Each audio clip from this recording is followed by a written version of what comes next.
think the beauty of it is the older I've gotten, the less pressure it's been, honestly. You work your tail off all summer. You train for these moments to where if you fail, you fail. Live with the results. Nope. I ain't going with that. I'm with you, Shaq. If you fail, you can't fail.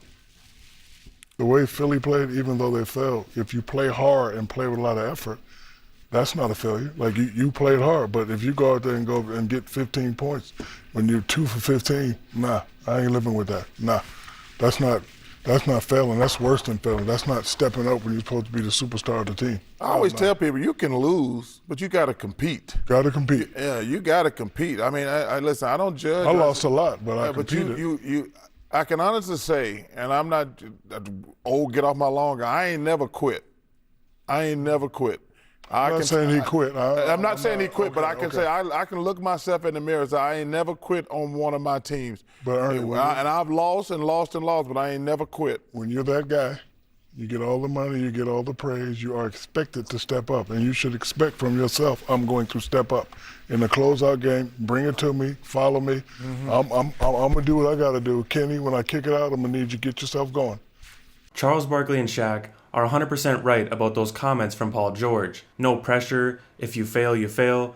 Coming from a guy who has yet to win a championship in his late career. There should be pressure now, more than ever, and it goes beyond that soundbite. His performance in Game 5 and his entire post-game interview told the entire story. Zero sense of urgency.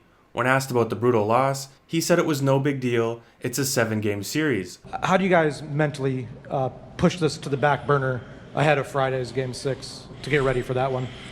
I mean, easy. This is why it's a series. We got to prepare and get ready for the next one.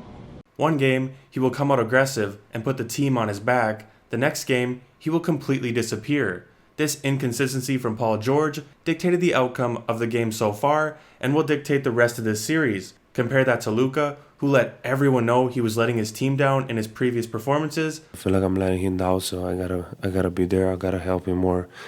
He's giving everything that he has. But came out in Game 5 and dropped 35 points to go with 10 assists. He has also stepped up majorly on the defensive end. The Clippers have other problems, like Kawhi not being healthy a day in his life, Russ forgot that the ball is supposed to go in the basket, and an inconsistent James Harden. But this mindset of we put a lot of work in the offseason, so whatever happens, happens, is only going to be detrimental to the Clippers. Even if the Clippers miraculously win this series, the rest of the playoffs will be a nightmare. But that's all I have for this video. Thank you guys for watching, and I'll see you next time.